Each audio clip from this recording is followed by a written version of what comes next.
Les intervenants, donc merci à eux. Donc, je me présente, Nicolas Giraud, président de l'AFH. Il y aura des interventions, une intervention du professeur Sophie Suzanne, qui est chef de service d'hémostase transfusion au CHU de Lille, qui est aussi la responsable du centre de référence maladie de Louis-Brandt. Le professeur Claude Négrier, qui est le chef de service d'hémostase clinique aux hospices civils de Lyon, qui est aussi responsable de la filière MEMO, donc la filière santé maladie rare, maladie hémorragique constitutionnelle, et aussi le responsable du centre de référence hémophilie et autres troubles rares de la coagulation, et le professeur Jean-Daniel Lelièvre, chef de service des maladies infectieuses de l'hôpital Henri Mondor à Créteil, expert vaccin à la haute autorité de santé et aussi auprès de l'Organisation mondiale de la santé. Donc, merci à vous tous d'être présents, aux intervenants, et on va démarrer la session. Donc, pourquoi faire ce webinaire sur le sujet de la vaccination? L'AFH, avec la filière MEMO, s'engage sur ce sujet, en tout cas depuis le début, mais aussi c'est qu'on note qu'il y a beaucoup d'informations, de multiplication sur le sujet de la vaccination. Il y a beaucoup de discordances de discours entre experts, entre différents aussi pays sur ce sujet. C'est un sujet qui fait vraiment parler, qui fait couler de l'encre, on dit aussi. Donc, c'est une vraie difficulté de comprendre les spécificités aussi aux maladies hémorragiques rares ou constitutionnelles sur ce sujet, avec les injections intramusculaires, prioritaires, pas prioritaires. Donc, c'est des sujets qu'on va aborder. Et donc aussi, c'est important, je pense, en tout cas pour l'AFH, d'apporter une parole claire et qui réponde vraiment à des questions générales, mais aussi spécifiques sur ce sujet qui est vraiment d'actualité. Dès le début de 2020, lorsque cette situation sanitaire s'est mise en place, l'épidémie et puis la pandémie, avec l'AFH et MEMO, on a vraiment travaillé ensemble sur les différents risques, qui était tout d'abord un risque d'infection au niveau du virus via les voies sanguines, parce qu'on vraiment découvrait ce nouveau virus et on n'en savait pas trop. Et puis ensuite, avec le premier confinement, on a continué l'accompagnement d'informations auprès de notre communauté, des patients et des familles. L'AFH a mis en place une ligne d'accompagnement dédiée 7 jours sur 7, qui est toujours actuelle, activée. Des actions éducatives sur l'accueil aux urgences, comment se présenter dans le contexte Covid. C'est des actions que nous avons mises dès le départ au mois de mars. Certains d'entre vous ont participé pour comment se présenter, savoir quoi dire, notamment avec le risque des maladies hémorragiques rares, comment prendre cela en compte au service d'urgence dans un contexte de Covid. Des ateliers aussi, bien sûr, on a fait un accompagnement sur des ateliers d'activité physique. Et puis, on a travaillé aussi sur l'allongement des délais de rétrocession au niveau des pharmacies hospitalières, qui a été augmenté de 1 mois à 2 mois pendant le mois de mars et le mois d'avril. Depuis, ça, c'est redevenu à 30 jours comme auparavant. Ensuite, pour l'AFH, le médicament, c'est vraiment une question d'intérêt depuis de nombreuses années, depuis toujours. Et donc, avec la création du groupe de travail médicaments au sein de l'AFH et les différents enjeux qui nous concernent avec l'arrivée de nouveaux médicaments pour nos pathologies. Donc, c'est vraiment un intérêt majeur pour l'AFH, avec plusieurs enjeux, de maintenir une vraie vigilance sur la sécurité des médicaments, quels qu'ils soient, de représenter les usagers dans les instances nationales, notamment auprès de l'Établissement français du sang, de l'Agence du médicament, l'ANSM, la Haute Autorité de santé, et puis de répondre aux différentes sollicitations publiques sur l'évaluation des médicaments. Donc, c'est-à-dire qu'au au niveau de la haute autorité de santé, lorsqu'il y a un médicament qui nous concerne, nous répondons aux sollicitations. La voix de l'association des patients est prise en compte sur l'évaluation de ces médicaments, sur les intérêts que ça peut apporter, qu'ils peuvent apporter pour nos pathologies. Et puis l'engagement aussi de l'AFH sur la recherche, et notamment la recherche en sciences humaines et sociales sur le sujet du médicament ou d'autres. On travaille avec plusieurs aussi associations comme France Asso Santé ou d'autres sur des sujets divers qui sont reliés sur différents médicaments. Dans le contexte que nous sommes ce soir sur le sujet de la vaccination, c'est sécurité. Il y a deux balances. Il y a la sécurité sanitaire, bien sûr, qui nous concerne, où on se pose des questions sur cette vaccination, sur ce nouveau médicament. Est-ce qu'il y a assez de recul et la décision partagée. Donc, pour l'évaluation de tout médicament, c'est vraiment se fait par une balance bénéfice-risque, comme tout médicament.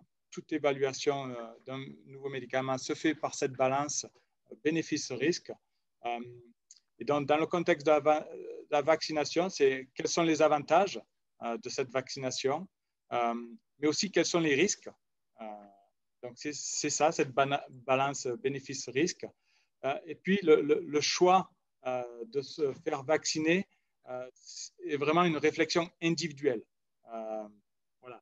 Nous, dans ce contexte, qu'est-ce qu'on essaie d'apporter? C'est des informations objectives parce que c'est une relation avec votre professionnel de santé qui vous apporte des faits, des données, de la science pour vous aider à vous à faire votre propre balance bénéfice-risque dans cet échange avec votre professionnel de santé spécialisé. On recommande bien sûr de contacter le centre de ressources et de compétences, votre spécialiste qui vous suit habituellement dans le cadre de votre maladie hémorragique constitutionnelle, d'engager cette discussion et de peser le pour et le contre de cette vaccination dans votre contexte particulier, parce que chacun est différent. Et puis, il y a aussi donc un temps de réflexion qui est nécessaire pour assimiler, comprendre les différents enjeux de cette vaccination, de ce nouveau médicament. Et notre rôle, c'est vraiment d'apporter le maximum d'informations, les plus objectifs possibles, à travers différents outils, supports, comme le webinaire, comme les différents communiqués que nous avons fait communs avec Memo ces derniers mois. Et donc, c'est dans ce contexte que nous nous positionnons, l'AFH, et que nous vous présentons ce webinaire ce soir. Je vais peut-être laisser la parole maintenant à Sophie Suzanne, au professeur Sophie Suzanne et Claude Négrier, s'il est parmi nous, sur les enjeux scientifiques et notamment qui concernent vraiment nos attentes par rapport aux différentes pathologies qui nous concernent, que ce soit l'hémophilie, la maladie vibrante ou les pathologies plaquettaires ou un autre trouble très rare de la coagulation. Merci, Monsieur Giraud. Monsieur Négrier, je n'étais pas sûr si vous étiez arrivé ou pas, donc Monsieur Négrier, la parole est à vous. Merci. Bonsoir à toutes et tous. Nous avons, je dirais, en introduction, le triste privilège de fêter le premier anniversaire d'une situation relativement inédite pour la quasi-totalité d'entre nous, puisque les premiers patients qui ont été déclarés touchés par ce virus, qu'on appelle un coronavirus, l'ont été au mois de janvier de l'an dernier, avec les premières descriptions en début du mois de la province de Wuhan en Chine. Et donc, un an plus tard, on a bien évidemment, scientifiquement, médicalement parlant, acquis beaucoup de connaissances sur ce virus. Les travaux scientifiques dans les journaux scientifiques qui ont donné lieu à des publications ont été extrêmement nombreux. Et il faut bien reconnaître qu'un an plus tard, malgré toutes les informations que l'on a pu accumuler, apprendre, qu'elles soient épidémiologiques, qu'elles soient immunologiques, que ce soit les éléments réponse au vaccin, et malgré un effort planétaire que je n'ai jamais connu, je crois, de mon vivant professionnel, eh bien, il y a encore des zones d'ombre. Je crois qu'il ne faut pas avoir peur de dire et d'affirmer qu'on n'a pas une réponse à toutes les questions que nous posons, que vous vous posez, mais qu'on essaye, au travers de tout ce que l'on a acquis dans l'année passée, d'avoir une attitude relativement rationnelle et de proposer une espèce de chemin au travers de tout ce que vous pouvez entendre matin et soir au poste, à la télévision, quelque chose qui s'adapte au plus près aux maladies hémorragiques constitutionnelles, que ce soit les pathologies des plaquettes sanguines, que ce soit la maladie de Willebrand, que ce soit l'hémophilie ou les autres désordres des protéines de coagulation. Alors, on n'est pas les seuls à le faire. On a essayé de le faire de façon conjointe, comme l'a dit Nicolas Giraud, dans notre pays pour essayer de vous parler avec une seule et même voix, en étant le plus clair possible, en exprimant ce que nous pensions juste, ce que nous savions, et en n'hésitant pas à dire qu'il y avait des pans de connaissances qui étaient encore à consolider. Mais on a été aidé également par d'autres réflexions qui sont venues de la communauté des maladies hémorragiques dans le monde, et notamment de la Fédération mondiale de l'hémophilie. Donc, l'ensemble des travaux qui ont été réalisés au travers de ce webinaire, au travers des newsletters, au travers des éléments que vous avez pu recevoir ou lire sur le site Internet de la filière, sont vraiment le fruit d'un travail collaboratif entre l'association des patients ou leurs représentants, la plupart des collègues avec lesquels j'ai le plaisir de travailler depuis de nombreuses années et qui ont été extrêmement efficaces. On a consulté des données dont nous disposions au travers de France Coag, on a regardé au plus près ce qu'il se murmurait ou ce qui était écrit dans la littérature scientifique. On y a même, pour certains d'entre nous, contribué par des articles, puisque vous l'avez certainement entendu et on avait déjà eu l'occasion d'en parler, il existe des implications particulières du système de coagulation chez les personnes qui n'ont pas de déficit, mais dont on peut percevoir les implications chez les personnes qui ont un déficit, tel que l'hémophilie, la maladie de Willebrand, les pathologies plaquettaires ou autres, dans la gestion de la situation sanitaire des personnes infectées par ce virus et dans la prévention éventuellement des complications. Donc, le dernier élément qui a été mis en ligne correspond à ces recommandations scientifiques. Ce sont des recommandations que l'on a largement tirées de celles qui avaient été faites par la Fédération mondiale de l'hémophilie et concernant tout particulièrement la vaccination. Et on a essayé de faire en sorte que la communication à l'égard des professionnels de santé sur le territoire national, d'une part, mais également à l'égard des patients, soit faite de manière quasiment synchrone, c'est-à-dire en même temps. Alors, qu'est-ce que l'on a écrit et qu'est-ce qui a été dit? Eh bien, il a été dit que nous recommandions, comme la Haute Autorité de Santé, comme d'autres structures sanitaires en France, d'être sensibles à cette campagne de vaccination contre la COVID-19, et ceci pour plusieurs raisons. La première raison, c'est que des vaccins étaient devenus disponibles, bien évidemment. C'est une nécessité si l'on veut se vacciner ou se faire vacciner. La deuxième raison, c'est que ces vaccins disponibles avaient été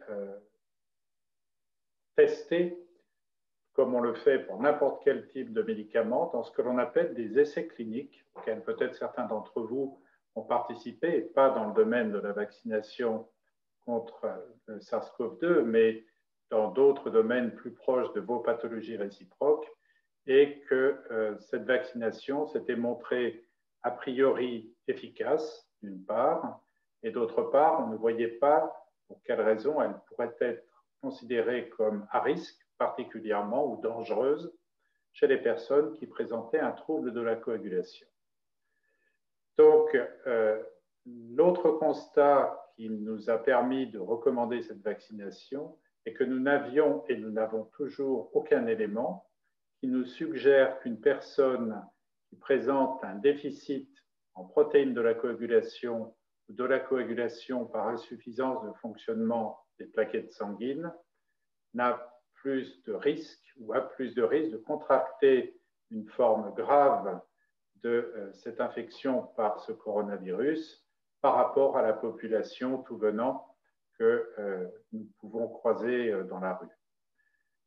Ce risque identique de contracter la maladie n'était pas différent. De la même manière, on ne voyait pas en quoi il pouvait être différent que des personnes souffrant d'un défaut de coagulation puissent présenter une forme sévère de cette maladie, ce qu'on appelle la forme la COVID, c'est-à-dire la forme la plus grave qui peut malheureusement amener les personnes qui présentent ces altérations de leur état de santé en réanimation ou en tout cas dans un système de soins intensifs.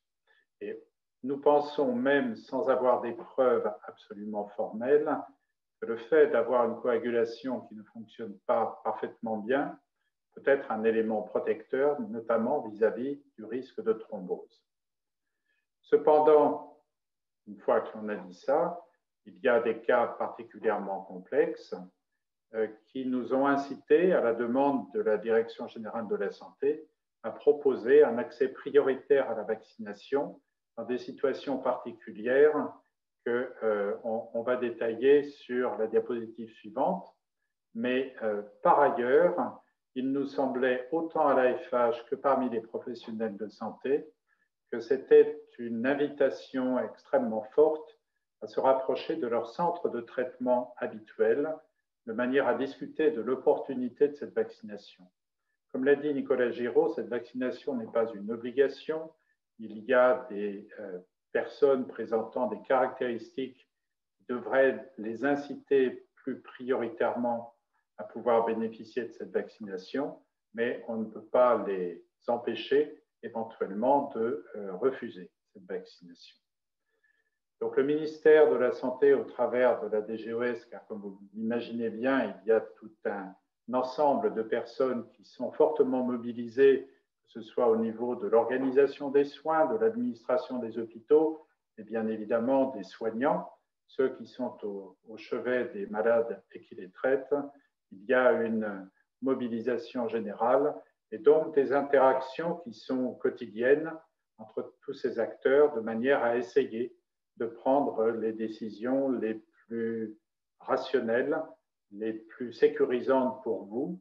Et dans ce cadre-là, s'est posée donc la question de la priorisation de la vaccination. Vous en avez, j'en suis sûr, tous entendu parler dans les médias, radio, télé ou autres, ou dans les lectures que vous avez pu faire, puisque globalement, nous ne sommes pas absolument certains à ce jour qu'il y ait des quantités suffisantes pour organiser une vaccination extrêmement rapide et efficace de la population en France. Vous avez également entendu que les démarrages de la vaccination avaient été un peu chaotiques, un peu poussifs, que nous avions sur les antennes beaucoup de personnes vociférant contre la vaccination en général et celle-ci en particulier. Et puis tout d'un coup, de manière assez singulière sur un plan sociétal, le gouvernail s'est totalement inversé avec une promotion très forte et une attente très forte de la population à l'égard des vaccins. Donc, les personnes que nous avons imaginées au sein des patients souffrant de maladies hémorragiques comme étant un petit peu plus prioritaires que les autres sont les suivantes. Les personnes âgées de plus de 75 ans, comme pour la population générale, puisque, vous l'avez compris, nous pensions que la plupart des personnes présentant un défaut de coagulation n'étaient pas extrêmement différentes en termes de risque de la population générale, notamment pour les plus de 75 ans. La deuxième catégorie qui nous a semblé revêtir un regard particulier étaient les personnes qui avaient développé une réaction immunitaire dirigée contre leur traitement qui était habituellement utilisé. L'exemple type, mais il y en a d'autres, il n'y a pas que celui-ci, c'est le patient hémophile qui a fabriqué, à la suite de son traitement, par du facteur 8 la plupart du temps, de temps en temps également par du facteur 9, qui a fabriqué une réaction immunitaire contre la protéine, c'est-à-dire ce que l'on appelle les anticorps antifacteur 8 ou antifacteur 9, ou encore anticorps inhibiteurs. Vous en avez, j'en suis certain, déjà entendu parler. Alors pourquoi ces patients-là? Eh bien tout simplement parce que la gestion médicale en situation difficile, telle que des soins intensifs, une infection grave, une réanimation, est beaucoup plus difficile à suivre et à suivre dans un contexte infectieux qui est une tornade particulière, notamment au niveau des poumons, mais également au niveau d'autres organes. Que cette complexité particulière de l'hémophilie ou d'autres maladies avec des anticorps antifacteurs protéiques était une condition qui justifiait une priorisation dans l'accès à la vaccination. Ensuite, nous avons indiqué que des personnes qui utilisaient des médicaments en essais cliniques pouvaient également être prioritaires. Ce n'est pas vrai pour tous les essais cliniques. Là, je parle d'essais cliniques pas pour la vaccination, je parle d'essais cliniques pour les traitements dirigés contre les maladies hémorragiques. Et dans le cadre de ces essais cliniques, certains médicaments qui sont utilisés peut-être par certains d'entre vous ce soir sont des médicaments dont on a très peu d'expérience en situation d'infection aiguë et de souffrance organique telles qu'on a pu les voir dans les services de réanimation pour les personnes qui n'avaient, elles, aucun trouble de la coagulation. Et nous avons pensé que ces personnes devaient avoir un accès prioritaire. Et puis, bien évidemment, les personnes ayant une comorbidité identifiée finalement comme pour la population générale, la première chose à laquelle on peut penser, ce sont les gens qui ont des insuffisances au niveau des poumons, des insuffisances respiratoires, des problèmes musculaires qui font qu'ils respirent moins bien. Vous avez tous entendu dire que l'obésité, le diabète, l'hypertension artérielle, d'autres infections virales étaient des critères de gravité supplémentaires pour les évolutions que je qualifierais de défavorables de l'infection liée à cette maladie. Et donc voilà quelles sont les raisons pour lesquelles nous avons proposé qu'il y ait un accès prioritaire pour la vaccination au sein des patients qui sont présents dans la filière. Sophie, est-ce que tu souhaites ajouter quelque chose à ces 3 diapositives? Alors, peut-être rapidement 3 choses. D'abord qu'effectivement, la Covid a été l'occasion de travailler de façon très rapprochée avec l'AFH et qu'on n'est pas toujours d'accord. On corrige parfois 10 fois un document dans une journée, mais en se disant qu'on va finir par trouver la façon d'être d'accord. Ça, c'est la première chose. La deuxième, c'est que peut-être pour les anticorps antifacteur 8, antifacteur 9 et autres anticorps, on a vu que la Covid était l'occasion de beaucoup de générer beaucoup d'auto-anticorps et que c'est peut-être encore une situation où on n'a pas du tout envie de faire générer chez quelqu'un qui a déjà développé ce type d'anticorps. On n'a pas envie que l'infection redéclenche la réapparition de l'anticorps ou un autre type. En tout cas, probablement, l'infection a un rôle à jouer sur les auto-anticorps. Et puis, il y a le côté atteinte hépatique. Donc le foie, qui n'est pas directement un organe cible au premier plan de l'infection, mais qui quand même, parce qu'il y a des médicaments qui parfois sont toxiques pour le foie quand on a cette pathologie, la Covid, et parce qu'il y a une atteinte des petits vaisseaux au niveau du foie, on préfère là encore épargner des personnes qui ont déjà eu une atteinte de ce type. Ça, c'était pour justifier un petit peu la priorisation. Et encore une fois, ce qui a été difficile, je pense, à verbaliser de façon claire, c'est que cette priorisation, elle n'est pas liée à une crainte de forme sévère chez les patients qui ont fait l'objet de priorisation, mais plutôt de la complexité de la prise en charge liée à la Covid. Donc, c'est pas du tout un sous-entendu pour vous êtes plus à risque de développer une forme sévère. Par contre, le fait de venir à l'hôpital pour une Covid va compliquer clairement la prise en charge et il est préférable dans les situations évoquées précédemment d'éviter et donc de vacciner les patients.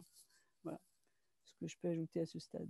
Très bien. Ben, merci beaucoup pour votre présentation, vos interventions. Alors, je remercie tout le monde de poser les questions dans le chat. Il y a beaucoup d'activités. Donc, il y aura un moment spécifique à la fin. Il reste encore une intervention donc, du docteur Lelièvre que je vais inviter à venir et à nous présenter, à partager sa présentation sur, voilà, sur les risques épidémiologiques de la situation actuelle et puis sur le vaccin. Alors, je vais essayer. Merci de l'invitation. Donc, moi, je suis le professeur Lelièvre, je suis médecin, je suis chef de service à l'hôpital Henri Mondor à Créteil. Je suis spécialiste de la vaccination et j'exerce comme expert dans différentes commissions, ici en France à la commission technique des vaccinations à l'HAS et également pour l'OMS. Alors, j'ai reçu de la part des organisateurs un certain nombre de questions. Il est évident que je ne peux pas vous refaire une présentation très générale sur les vaccins, mais je vais répondre déjà à 2-3 questions avec ces diapositives et puis d'autres plus par oral. Alors, les premières questions, c'était celle de l'épidémiologie actuelle en France, qui est représentée sur cette diapositive avec des figures qui ont été prises dans un journal que certains d'entre vous connaissent bien, qui sont Le Monde, qui publie en général des informations très importantes et très intéressantes sur cette épidémie. Vous voyez bien que malheureusement, on est à l'heure actuelle en France dans une situation compliquée où on a eu, il n'y a pas très longtemps, un pic épidémique et puis on est sorti de ce pic et puis on voit qu'il est en train de réaugmenter progressivement sur le nombre d'infections en haut à gauche, sur le nombre de décès et en bas sur les nouvelles hospitalisations en réanimation et les nouveaux décès à l'hôpital. Et vous voyez que les chiffres récents ne sont pas très rassurants.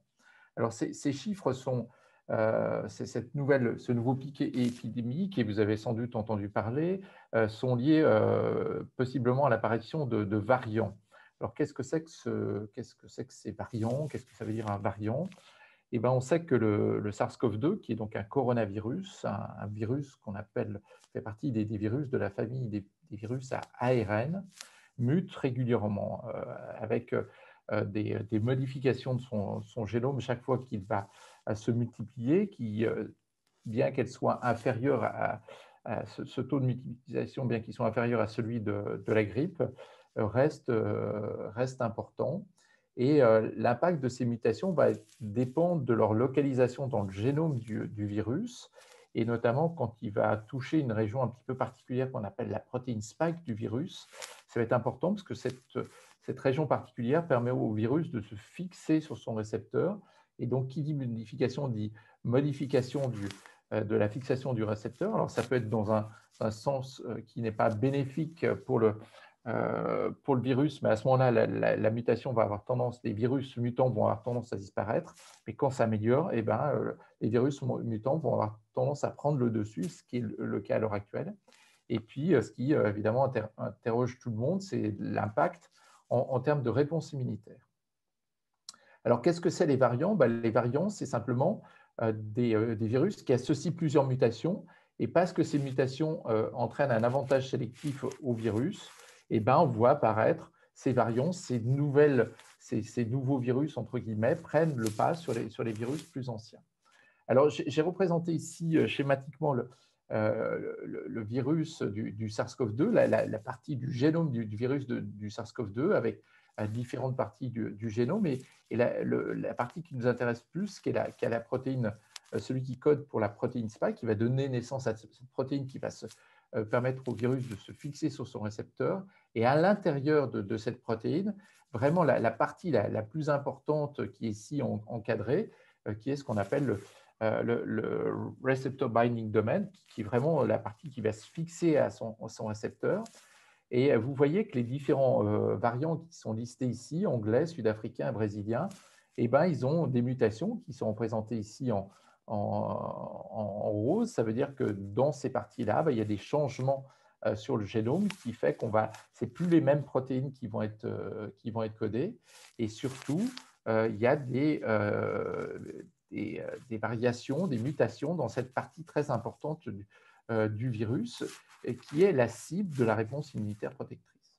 Alors, l'épidémiologie de ce variant anglais, on le voit ici en Angleterre. À gauche, c'est le nombre de virus qui vont être analysés, ce qu'on va appeler séquencés. Il y a un grand nombre de virus qui sont séquencés en Angleterre. Ils ont des grandes capacités à séquencer les virus après infection. Et vous voyez que le fameux variant anglais qui n'existait pas dans les derniers mois de 2020, vous voyez que petit à petit, la proportion, ici c'est le pourcentage de ce côté-là, de ce virus qui est mutant et devient de plus en plus important, et que ceci est associé à un pic épidémique très important en Angleterre. Alors on a dit, oui, mais est-ce que le pic épidémique, ce n'est pas lié au fait que les Anglais respectent moins les gestes de distanciation sociale?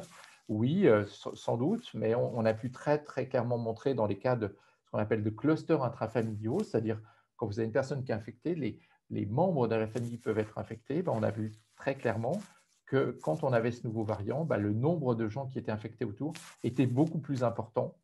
Et donc, il y a un véritable effet de la transmission de ce virus. Et ce qui explique l'évolution de ce virus, enfin de ce mutant en Angleterre, l'évolution de l'épidémie en Angleterre. Et malheureusement, ce virus est en train de devenir de plus en plus important. Et on se situe globalement en France, ici, aux alentours de 10%, quand on est sûr en région parisienne. Et donc, vous voyez que la peur, c'est que ça passe très rapidement comme ça et que ça passe ici comme ça. Je ne vais pas entrer en détail sur cette diapositive, simplement pour vous dire que les moyens d'analyser l'effet de la réponse immunitaire contre ces mutants sont assez complexes, pas toujours très simples à expliquer, parce qu'en général, on ne prend pas le virus en entier, on va prendre un autre virus dont on va prendre que la partie ici en rouge, qui est donc cette fameuse protéine spike, et on va la faire exprimer par un autre virus, et c'est ça qu'on va utiliser pour regarder l'effet des anticorps qu'on va prélever chez des patients, et là-dedans, on va créer des mutations au laboratoire. Et en gros, voilà une diapositive qui est un petit peu avec beaucoup d'informations, mais ce qu'il faut regarder, c'est ce qui est marqué en rouge. Et dans ce qui est marqué en rouge, c'est une perte d'efficacité ou une diminution d'efficacité de la réponse immunitaire qui est induite soit après une infection naturelle, soit après un vaccin. Alors, on regarde ce qu'on appelle des anticorps neutralisants. Et vous voyez qu'en fonction des mutations, c'est plus ou moins grave et plus ou moins important. Pour le variant anglais, il n'y a pas trop de choses.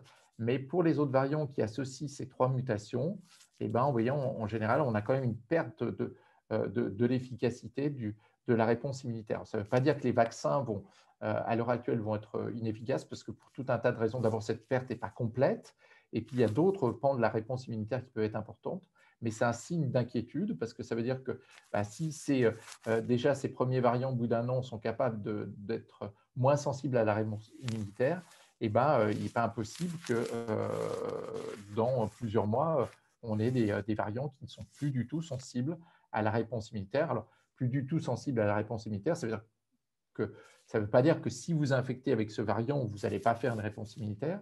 Ça veut dire que si vous avez déjà été infecté, vous n'êtes pas protégé contre une réinfection. Et possiblement, si vous avez été vacciné, vous n'êtes pas protégé. Alors, encore une fois, ce n'est pas le cas à l'heure actuelle, mais on ne peut pas prédire ce qui va se passer dans un an.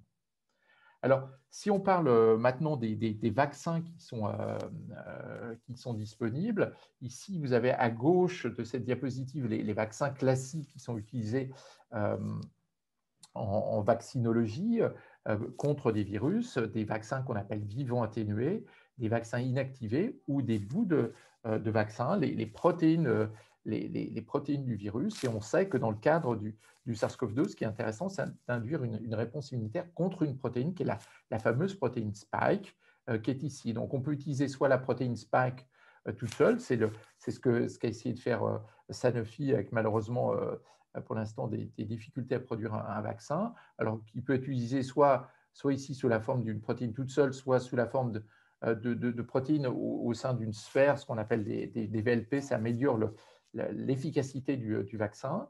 Les Chinois et les Indiens notamment utilisent des vaccins inactivés, mais pour des raisons qui ont largement été étudiées dans le passé et qui tiennent au fait qu'on a besoin d'aller vite devant des pandémies. On a utilisé des nouvelles plateformes vaccinales avec des nouvelles plateformes entre guillemets pour les gens qui ne connaissent pas du tout la vaccinologie, mais pour quelqu'un qui s'intéresse et qui a travaillé sur les vaccins contre des virus émergents ou contre le vaccin VIH depuis plusieurs années comme moi, ce n'est absolument pas des nouvelles plateformes. Hein.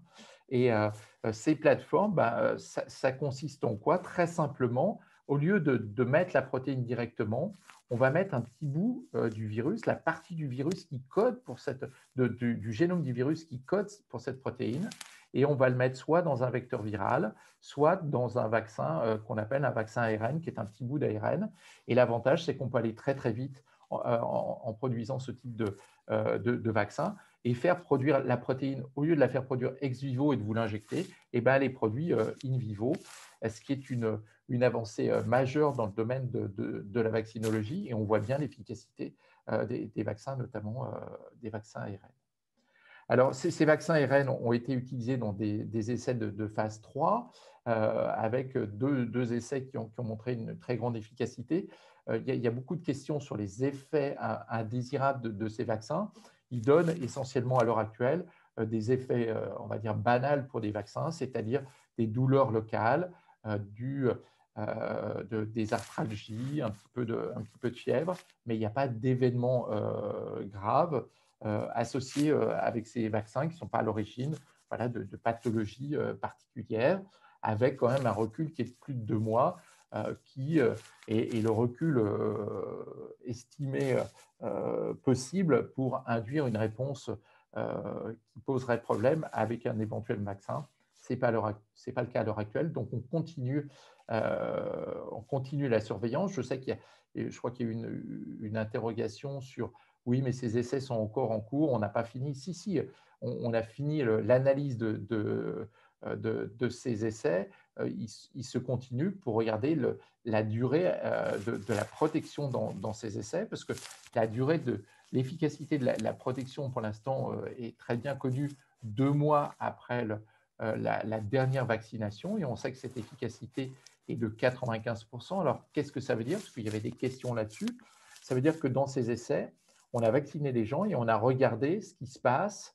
On les a surveillés de très près, et dès qu'ils avaient des signes cliniques, dès qu'ils toussaient un peu, dès qu'ils avaient un peu de fièvre, des douleurs articulaires, mal à la tête, on faisait une PCR pour le SARS-CoV-2, et donc on dépistait comme ça ce qu'on appelle les infections symptomatiques.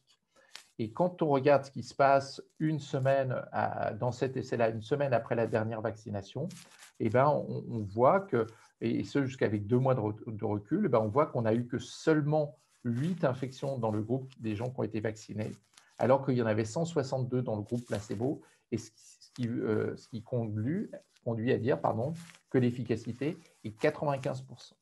Alors, très important, cette efficacité, elle a été appréciée une semaine après la dernière injection, mais pour autant, elle apparaît plus tôt. Elle apparaît 12 jours après la première injection. 12 jours, c'est le temps qu'il faut pour un vaccin, pour mettre une réponse qui va vous protéger. Donc ça, c'est quelque chose qui est attendu. Et vous voyez, après 12 jours, l'efficacité, elle est très, très bonne, elle est remarquable, elle est déjà de 90%. Ce qui ne veut pas dire qu'il faut qu'il faut faire une seule injection, hein. Mais ça veut dire qu'après une seule injection, vous allez être protégé environ 12 jours après, et avec des taux très importants de 90%. Certains de mes collègues sont intervenus dans les médias en disant que ça ne marchait qu'à 50%. C'est une mauvaise interprétation de ces données. Ce vaccin est beaucoup plus efficace que ça, y compris après la première dose, mais il faut attendre le temps de l'efficacité d'un vaccin. Ce n'est pas un médicament, ça ne marche pas au bout de quelques heures. point important, et je finirai ma présentation là-dessus, et qui est compliqué à comprendre pour beaucoup de gens, c'est la différence entre l'efficacité de ce vaccin sur la maladie et sur le portage du virus. Alors, ça a été très peu étudié parce que c'est assez complexe dans les essais cliniques, mais je vais vous le montrer ici dans une étude qui a été faite chez le singe parce que je trouve que c'est beaucoup plus parlant. C'est des singes qui ont été vaccinés avec le vaccin qui est ici celui de Moderna.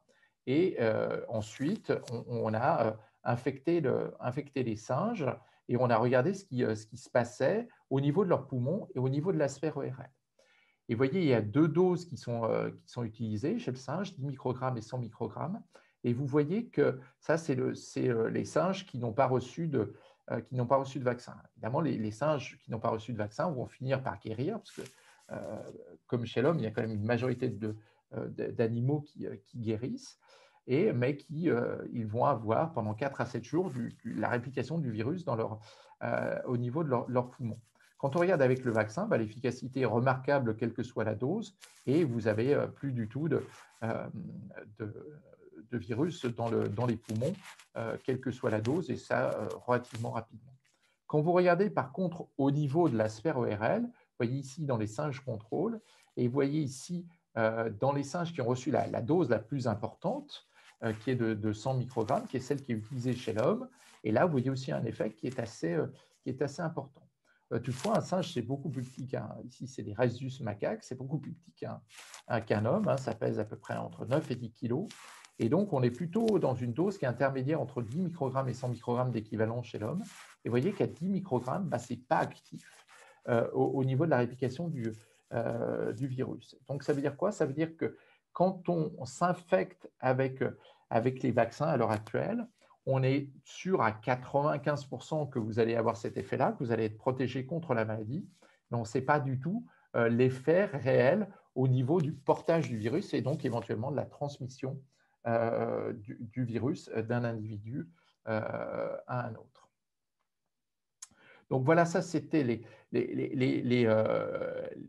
grandes présentations que je voulais vous faire rapidement, parce qu'il y avait d'autres petites questions sur les effets indésirables déclarés. Il n'y avait pas d'autres effets indésirables déclarés dans les essais cliniques.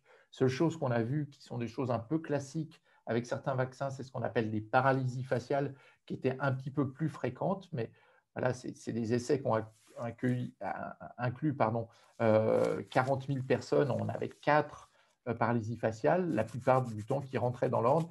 Et quand elles ne rentraient pas dans l'ordre, c'est parce qu'on n'avait pas suffisamment de recul, assez d'informations pour le savoir.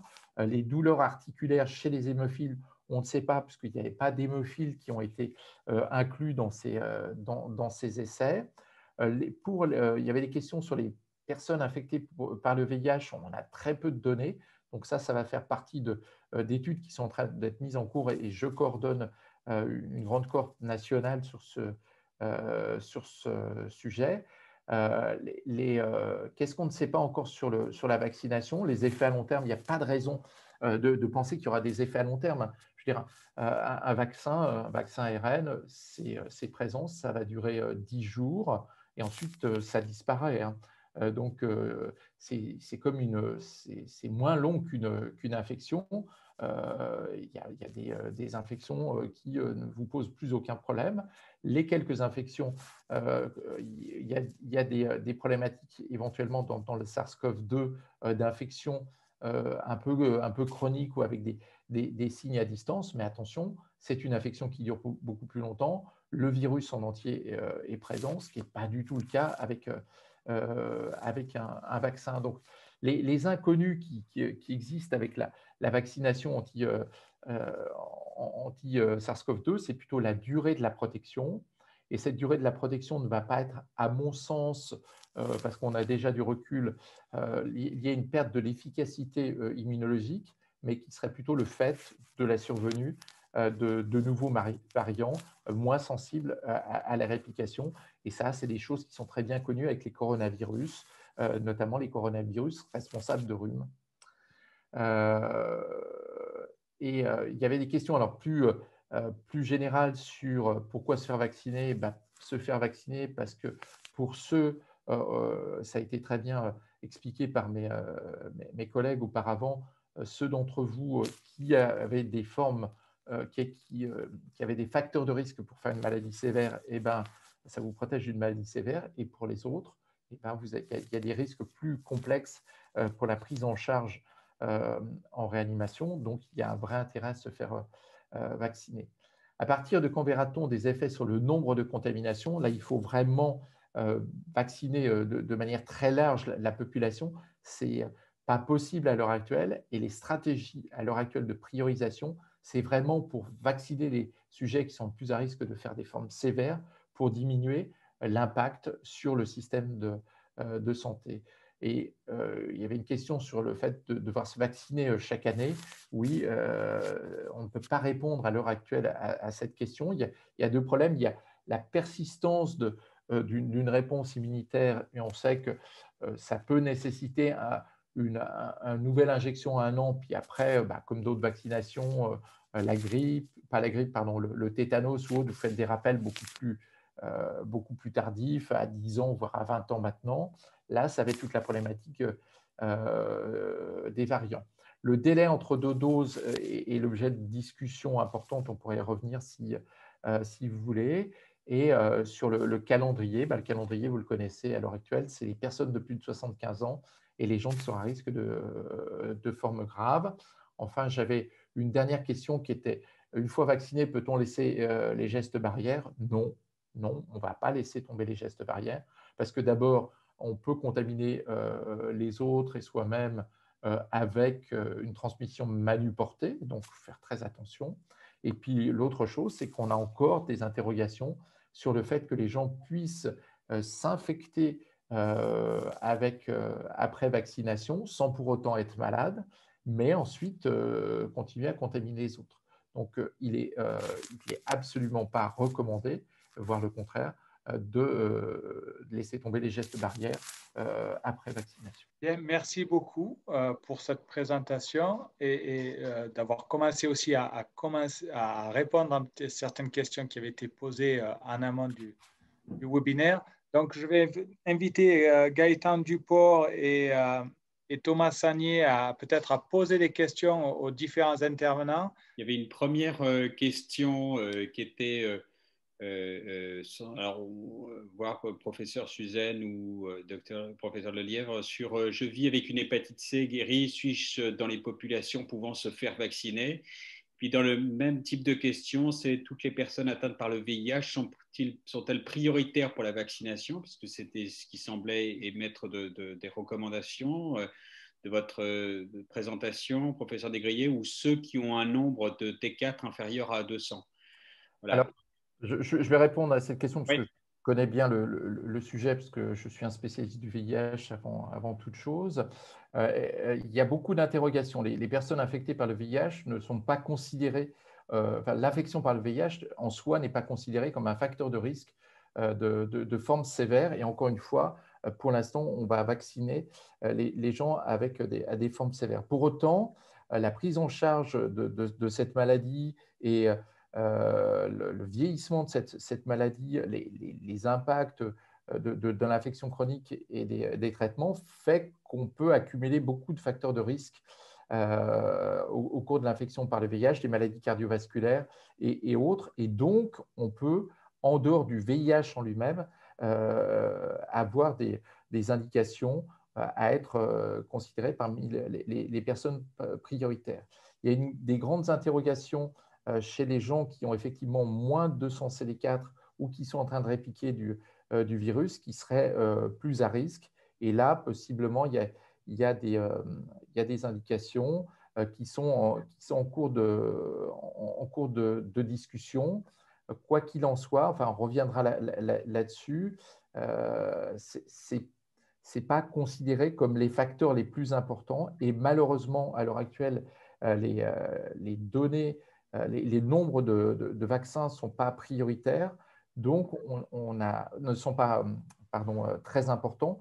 Donc, on a fait des priorités en fonction des facteurs de risque les plus importants décrits dans la littérature, avec de temps en temps évidemment des conditions un petit peu particulières. Vous le décriviez avec certaines maladies hémorragiques et du risque que ça induit de finir en réanimation, mais également avec d'autres pathologies, des déficits immunitaires assez rares, des déficits en interférons ou autres.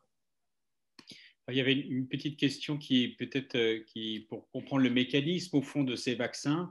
Quel risque des vaccins pour les personnes avec le VIH, avec le rétrovirus qui peut se retranscrire de l'ARN en ADN? Non. Ça c'est, je sais que ça traîne de partout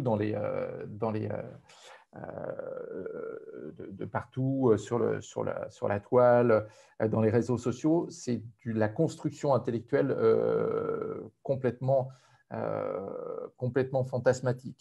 Je vais vous dire simplement pourquoi. Parce que l'ARN, ça c'est un ARN que l'on met de l'extérieur, mais en fait, la cellule produit de l'ARN. Et quand d'abord le VIH n'infecte pas les cellules qui vont être ciblées par la vaccination, mais les lymphocytes TCD4. Et quand il est dans les lymphocytes TCD4, l'ARN du VIH est capable de se rétrotranscrire en ADN, mais il ne rétrotranscrit que son propre ARN qui a des signes particuliers pour effectuer ça. Il ne transcrit pas les autres ARN, notamment pas les ARN cellulaires. Donc, ce fantasme que l'ARN qu'on va mettre va se retranscrire en ADN et s'intégrer dans le génome est une construction purement intellectuelle et qui n'est pas possible in vivo. Merci beaucoup. Gaëtan, as-tu retrouvé le son de ta voix? Je pense que vous pouvez m'entendre. Bonsoir à toutes et à tous.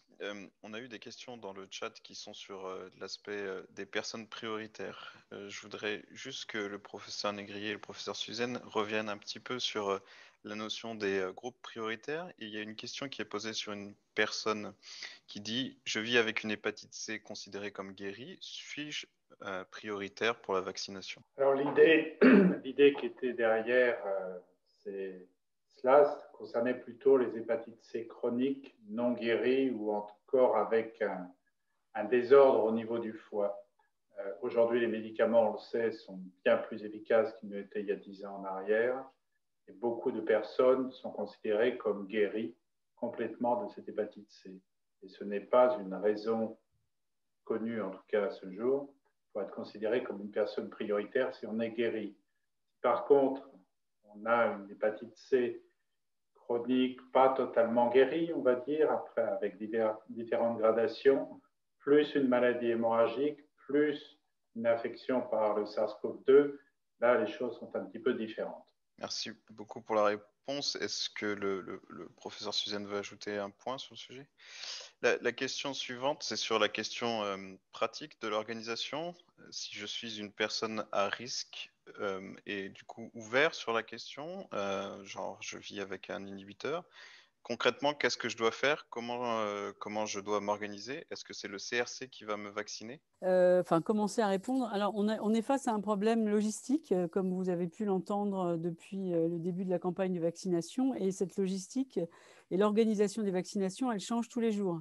En tout cas, dans le centre dans lequel je travaille, ça change tous les jours. Ce qui veut dire qu'il faut absolument qu'on soit aidant, à la fois pour vous aider à vous faire vacciner si vous êtes prioritaire, et en même temps pour s'insérer dans une communauté de patients prioritaires. Et ça, c'est difficile de décrire une organisation générale qui va être valable pour quelqu'un qui est suivi à Bicêtre, pour quelqu'un qui est suivi à Marseille ou à Lyon ou à Lille, ce ne sera pas forcément la même organisation. Et cette organisation, elle est fonction de l'implantation du centre dans son bassin de population et puis de l'organisation de la vaccination au sein de ce bassin de population qui est défini par les ARS. Par exemple, je peux vous dire ce qu'on a fait à Lille. On a contacté les patients que l'on avait identifiés comme étant prioritaires pour leur demander s'ils souhaitaient se faire vacciner.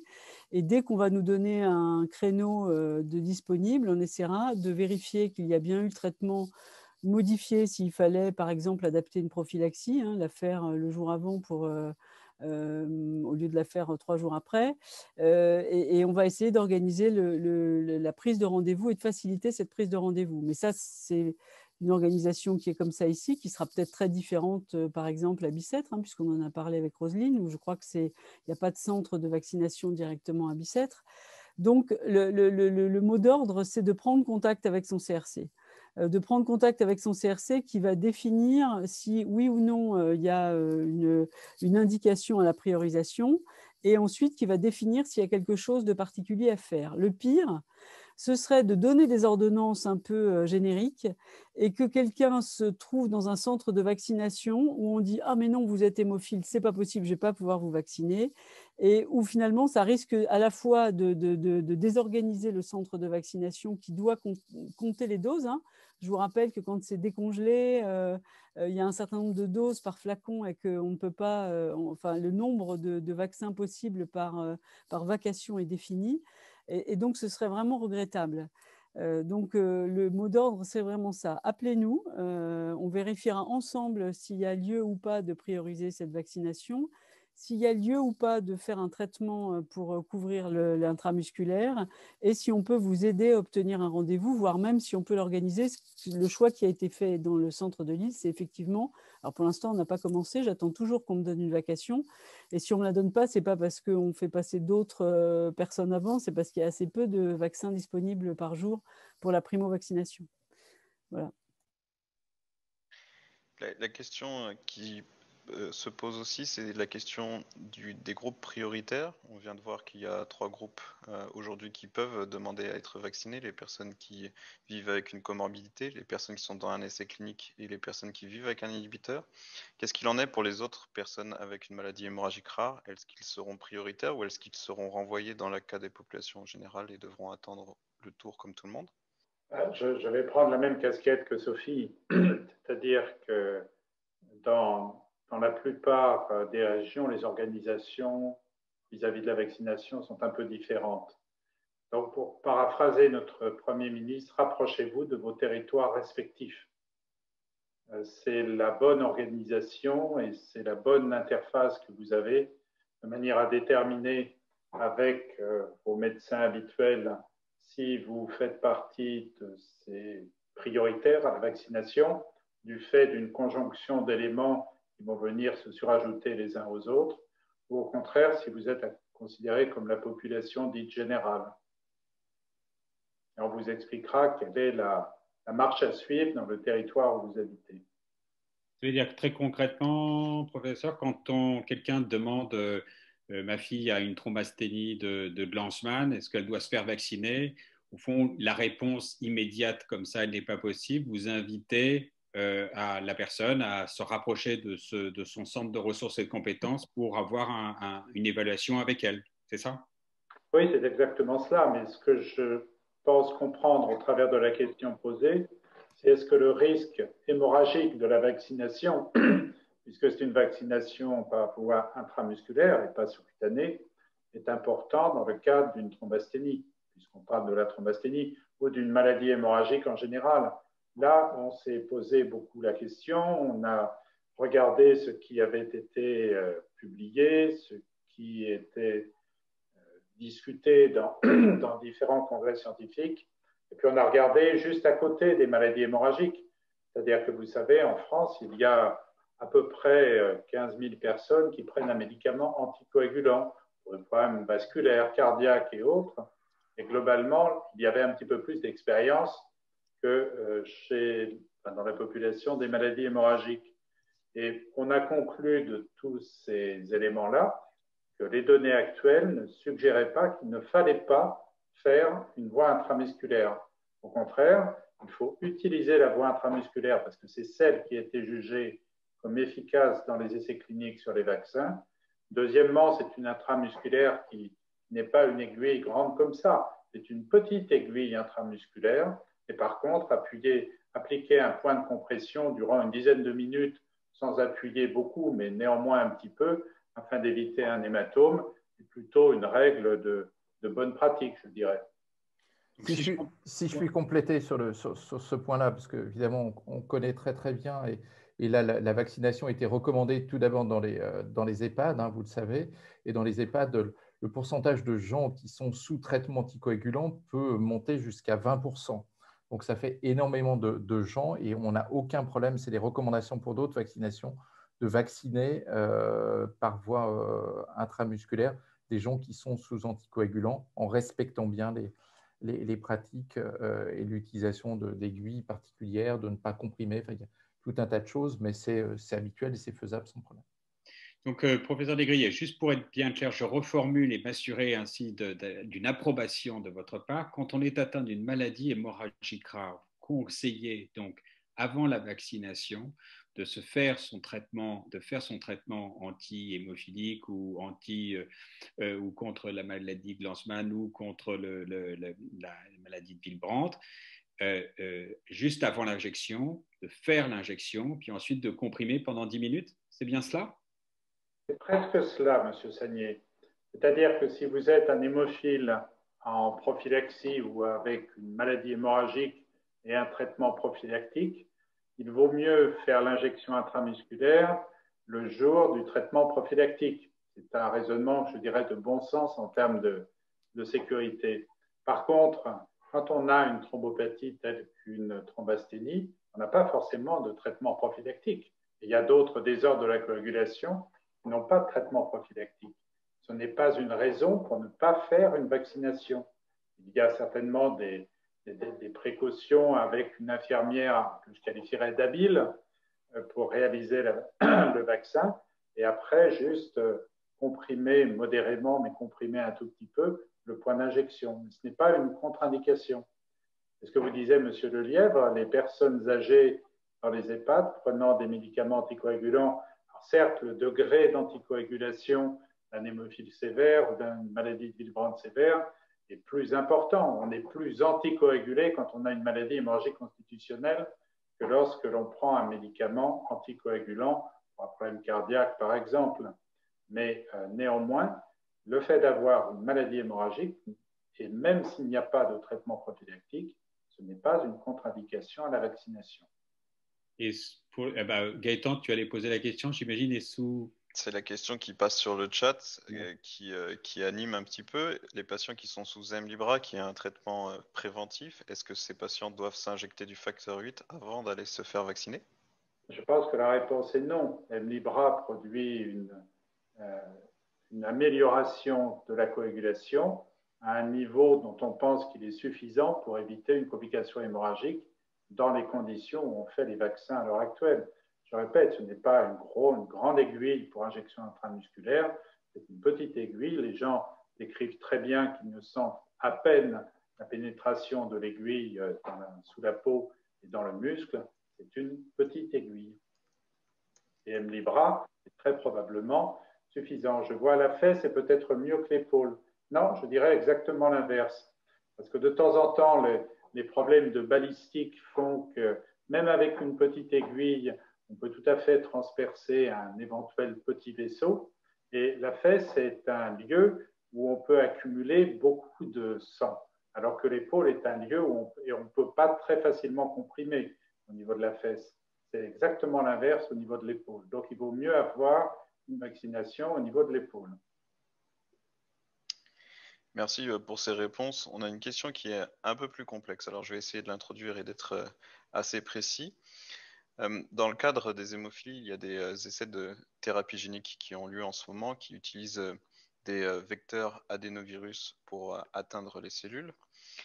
Il existe un vaccin qui est en cours de développement qui utilise des adénovirus. La question est sûrement pour le professeur Lelièvre. Est-ce que les patients qui sont candidats à la thérapie génique ou qui s'intéressent à la thérapie génique doivent s'abstenir si un jour ce vaccin à adénovirus est autorisé en France?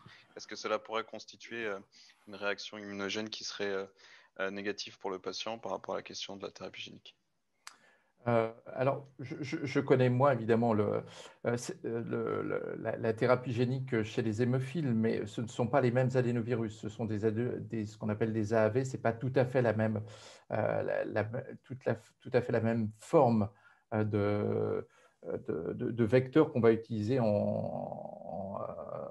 pour la vaccination. Et il n'y a pas d'interaction particulière attendre entre les vaccins qu'on va utiliser demain, type vaccin AstraZeneca, et ces vecteurs particuliers utilisés pour la thérapie génique chez les hémophiles.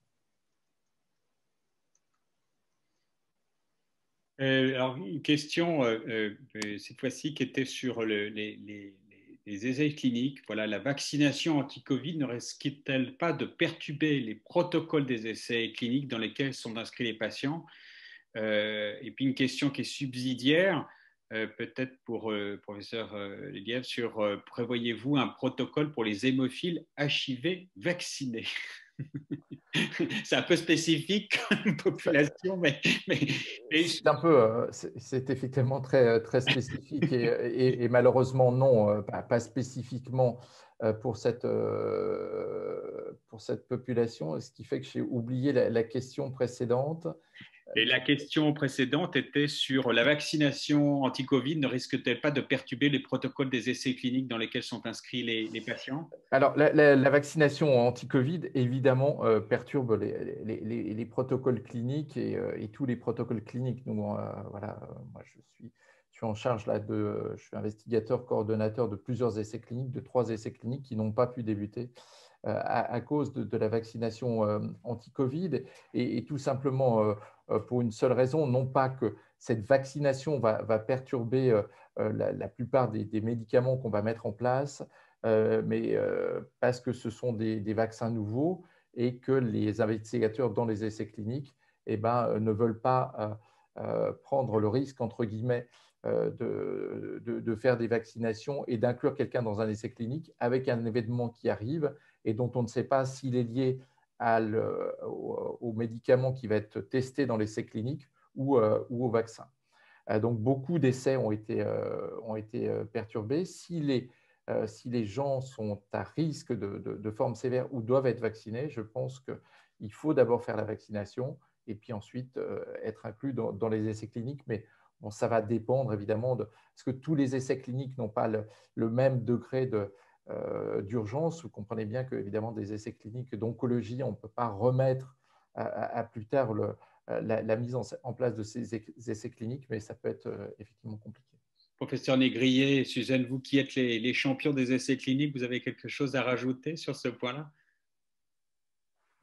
Alors, je peux peut-être commencer. Bon, nous, on n'a pas tout à fait eu la même approche dans la mesure où les patients qui sont déjà inclus dans un essai clinique sont amenés à venir très fréquemment à l'hôpital et qu'à partir du moment où on a validé avec le promoteur et l'industriel qui développe le nouveau médicament la possibilité de vacciner les patients, il est normal de leur proposer cette vaccination et de ne pas les exposer à un risque particulier du fait de la participation à l'essai clinique. Premier point. Deuxième point, il y a certains des médicaments en essai actuellement sont extrêmement prometteurs et finalement, je ne sais pas ce qui est le plus dommageable d'avoir une vaccination et des effets secondaires très modérés liés à la vaccination ou de développer une forme sévère de Covid avec un risque d'apparition d'auto-anticorps non maîtrisés. Donc, c'est l'ensemble de ces réflexions qui nous ont conduits à proposer la vaccination aux patients en essai clinique. Donc, moi, je peux vous dire que dans le centre, on les a tous appelés. Ils ne sont pas tous motivés par se faire vacciner. Mais il me semble qu'une fois l'essai démarré, quand on a accepté de s'engager dans l'évaluation d'un médicament et que de ce fait, on vient très régulièrement à l'hôpital, ça me paraît compliqué d'exposer, encore une fois, un patient sans lui proposer la vaccination. Professeur Négrier, ça vous parle? Oui, ça me parle. Je souscris pleinement à ce que vient de dire Sophie Suzanne. De toute manière, c'était un document que l'on a rédigé ensemble après avoir réfléchi un petit bout de temps sur ce sujet-là. Il y a effectivement plusieurs considérations. Celles qui viennent d'être précisées. Puis, il y en a 2 autres. Premièrement, il faut toujours informer et discuter avec le promoteur de l'essai clinique de l'impact de la vaccination et de la non-exclusion d'un patient déjà inclus dans l'essai clinique de cet essai clinique, et notamment s'il est extrêmement bénéfique pour la personne. Et puis la deuxième chose, c'est qu'il existe des essais cliniques actuellement en cours qui modifie dans une grande proportion l'équilibre du système de coagulation des patients hémophiles. Et là, si ces éventuelles personnes étaient amenées à avoir une infection par le SARS-CoV-2 et avoir une forme sévère qui les amène en réanimation, je pense que les mesures sanitaires de la réanimation seraient extrêmement compliquées. Et le rapport bénéfice-risque est, à mon sens, bien plus en faveur de la vaccination. Donc, ce n'est pas un dogme général pour tous les essais cliniques, mais c'est à nouveau une incitation extrêmement forte de se rapprocher de ce centre de traitement avec lequel l'essai clinique a été initié. Bien évidemment, s'il n'est pas encore initié, cet essai clinique, et qu'il peut attendre quelques semaines, il est beaucoup plus logique de faire la vaccination, puis ensuite de démarrer l'essai clinique, comme l'indiquait M. Lelièvre. Gaëtan. Oui, il y a une salve de questions sur la partie des effets secondaires à attendre après la vaccination. Je vais vous les poser, mais elles se regroupent un peu toutes. Quelqu'un nous dit, je réponds à chaque fois, à chaque vaccin, avec un état fébrile pendant 4-5 jours. Est-ce que le fait de me faire vacciner par ces nouveaux vaccins va empirer? C'est-à-dire est-ce que ma réaction va être encore plus forte? Ça, c'est la question première. La deuxième question, c'est...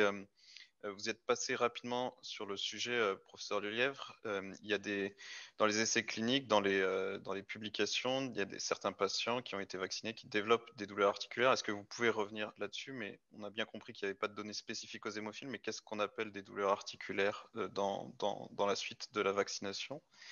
Et puis la troisième question, c'est entre les trois vaccins, le troisième n'est pas encore autorisé d'AstraZeneca, mais entre Moderna, Pfizer, AstraZeneca, pour éviter les effets secondaires, lequel privilégier?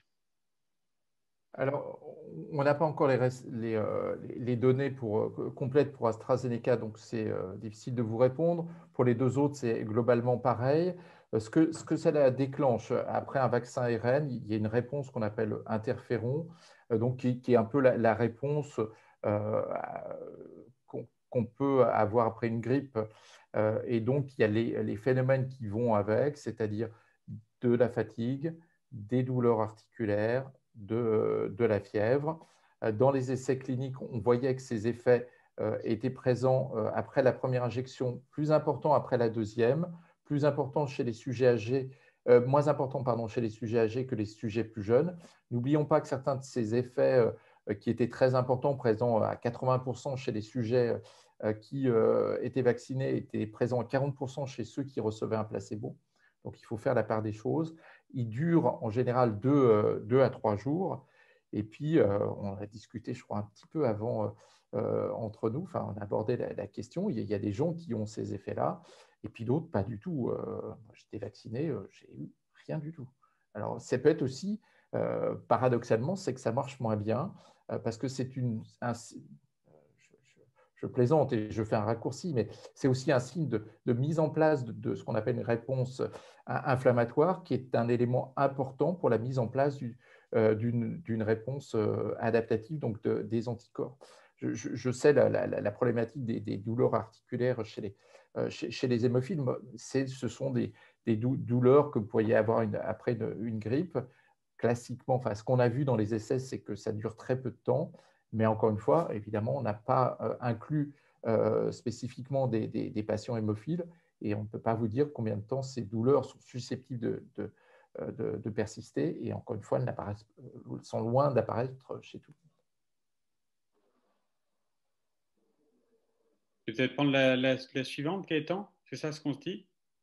Alors moi, j'ai une toute petite série de questions, 2 questions en fait avec des réponses rapides, je pense. Est-ce qu'il y a un risque d'atténuation de la protection de Hemlibra dû à la vaccination? Ça, c'est la première question. Et puis la deuxième question, quid pour les personnes atteintes de maladies de Willebrand et qui n'ont plus l'Octime? Faut-il aller au centre de ressources pour avoir le produit Minirin avant la vaccination? Voilà une question très pratico-pratique, très utile, dont la réponse est très utile. Voilà, Hemlibra, et puis ensuite, pas d'Octime, qu'est-ce que je fais? Je vais prendre Hemlibra et laisser Sophie répondre sur le Willebrand, c'est naturel. Pour ce qui est Hemlibra, non, il n'y a absolument aucune raison pour qu'il y ait une diminution d'efficacité de ce traitement par Hemlibra dans les suites de vaccination. Aucune raison connue à ce jour, en tout cas. Pour ce qui est de l'Octime, je ne vois pas non plus de raison de… si on fait de l'Octime, c'est qu'on considère qu'on a une maladie de Willebrand modérée et il n'est pas du tout certain que ce soit nécessaire de faire quelque chose avant l'intramusculaire parce qu'on se retrouve dans la situation des anticoagulants et pas de souci. Par contre, je crois, et ça, je voulais le dire tout à l'heure, je n'en ai pas eu l'occasion, que de toute façon, il faut contacter son centre de traitement habituel. Ce serait extrêmement dommage de vous retrouver dans un créneau de vaccination avec un médecin qui va vous dire « Oh là là, moi je ne sais pas, je ne vous vaccine pas ». Et ce qu'on a vu dans la première partie de vaccination pour les professionnels de santé, les pompiers et autres, il y a un certain nombre de professionnels qui sont restés sur le côté parce que le médecin avait un créneau tous les quarts d'heure et qu'il n'avait pas le temps de savoir si réellement la protection était correcte et si le traitement avait été adapté. Donc je crois que se rapprocher, c'est pas du tout qu'il faille absolument contrôler tout ce que vous faites, mais se rapprocher du centre de traitement avant d'aller à un créneau de vaccination, c'est aussi avoir l'assurance éventuellement d'avoir un document ou un contact téléphonique qui va faciliter les choses. J'ai une petite question. Est-ce qu'il est possible de vous appeler? Parce que, par exemple, nous, on a organisé ça pour les allergiques. Et donc, il y a une hotline à l'hôpital Tenon à Paris, par exemple. Et donc, n'importe quel médecin qui a un doute sur, parce que vous savez que ces vaccinations peuvent donner de temps en temps des allergies, doute, appelle tout de suite le centre de Tenon pour avoir une réponse. Est-ce que vous avez pu organiser ça pour les hémophiles? Alors, au niveau national, non. Au niveau local, oui. Nous, on a souhaité même être présent, notre infirmière présente sur le créneau de vaccination pour faciliter tout ça et éventuellement réaliser une injection s'il y avait besoin. Mais encore une fois, c'est rapprochez-vous de votre prise en charge territoriale. Mais on peut tout à fait imaginer une astreinte téléphonique. En tout cas, elle est forcément existante au niveau régional. Donc ça, oui, bien sûr. Mais encore une fois, j'espère qu'on va revenir à une situation où il y aura beaucoup d'offres de vaccins. Bon, alors donc là, ça nous laisse le temps de passer 3 coups de fil sur une vacation de vaccination. Donc c'est plus facile. Mais si vraiment l'offre avait été comme ça a été au début pour les professionnels de santé, c'était vraiment tous les quarts d'heure. Donc je pense que là, c'est compliqué. Et moi, je sais que, par exemple, un pompier qui n'a pas été vacciné, qui a été reprogrammé, voilà, c'est dommage. Si on avait pu accompagner, c'était plus facile. Dernière question, Gaëtan, pour toi. On a une question d'ouverture. Qu'en est-il de la mise à disposition des différents vaccins, notamment pour l'Afrique francophone, où on a beaucoup d'amitié avec les différents pays d'Afrique francophone dans différents programmes, et puis aussi dans les pays du Maghreb? Alors dans les pays du Maghreb, à l'heure actuelle, le Maroc vaccine avec les vaccins chinois, un vaccin inactivé. Et la question de la vaccination à l'échelle mondiale est une problématique majeure. Vous voyez les difficultés qu'il y a déjà dans les pays industrialisés et les batailles qu'il y a, et notamment vous avez pu voir toutes les discussions avec le vaccin d'AstraZeneca, dont on a pu dire que c'est le Royaume-Uni qui est privilégié. Le directeur de l'OMS a demandé à ce que les firmes pharmaceutiques rentrent dans le consortium COVAX pour que les pays qui soient les moins riches puissent bénéficier. Le vaccin, on le voit bien à l'heure actuelle, et le professeur Lévy, que je connais bien, a fait un article là-dessus dans le JDD, est une arme politique majeure. Il faut tout faire pour que ça ne le soit pas, pour une raison, je dirais, relativement simple. On ne se sortira de cette problématique du Covid que si on arrive à faire une vaccination assez large de l'ensemble de la planète. J'évoquais tout à l'heure le problème des variants. C'est très bien, on va se vacciner nous, on ne vaccine pas les autres pays, mais les variants vont arriver dans les autres pays. Et à moins de fermer complètement ces frontières, à mettre des murs, ce qui est évidemment impossible, ces variants vont revenir. Donc la solution ne peut être que mondiale.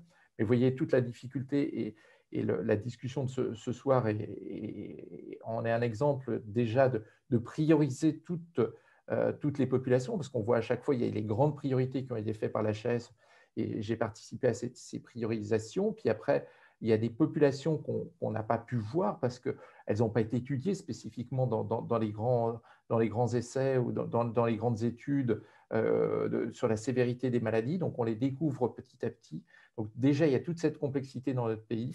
Il va falloir la faire sur l'ensemble de la planète. Mais enfin, en tout cas, moi, pour participer à des réunions l'OMS, je peux vous dire que c'est une vraie interrogation et c'est un vrai besoin demain de vacciner tout le monde très largement en dehors de nos frontières. Bien. Écoutez, je crois que nous arrivons au terme de ce webinaire. Donc, un grand merci. Peut-être une dernière question parce qu'elle est brûlante, elle vient d'arriver. Est-ce qu'il y a un vaccin en développement qui va être utilisé en sous-cutané? Alors, pour répondre à cette question, oui, c'est possible. Il faut comprendre que les vaccins ARN peuvent être utilisés en sous-cutané. Ils ont été utilisés en sous-cutané pour d'autres vaccins ARN avec ces deux vaccins-là. C'était compliqué de faire à la fois de l'intramusculaire et de la sous-cutanée. Donc, on ne sait pas quelle est l'immunogénicité de ces vaccins en voie sous-cutanée. C'est compliqué, malheureusement, à l'heure actuelle, de faire des essais cliniques. Mais voilà, je veux dire, après la discussion de ce soir, c'est vrai que c'est une problématique qu'on n'a pas suffisamment abordée. Et il faut peut-être faire rapidement un essai clinique intramusculaire sous-cutané chez des gens qui n'ont pas de troubles de la coagulation pour regarder l'immunogénicité de ces vaccins et pouvoir conclure. Hein. On voit bien toutes les difficultés. Est-ce qu'on peut passer à 3 semaines, 6 semaines? Tout ça n'est pas figé. L'intramusculaire, oui, parce qu'on est sûr que ça fonctionne. Ça ne veut pas dire que la sous-cutanée ne fonctionne pas. Il faut faire des essais. Il faut peut-être les faire rapidement. Très bien. Merci beaucoup. Merci à vous trois, professeur Lelièvre, professeur Suzanne, professeur Négrier. Merci à Gaëtan, merci à Thomas. Merci aussi aux personnes qu'on ne voit pas. Émilie Cotta, je pense aussi au docteur Annie Boilderland, la présidente du conseil scientifique de l'AFH qui a participé à l'élaboration de ce webinaire. Merci à Fabrice, le directeur, et à toutes les autres personnes. Merci à vous, aux participants, parce que vous faites le succès aussi de ce webinaire. Et puis, je n'ai plus qu'à vous souhaiter vraiment une très, très, très bonne soirée. Et puis, à bientôt. À bientôt, bonne soirée. Ouais, merci beaucoup.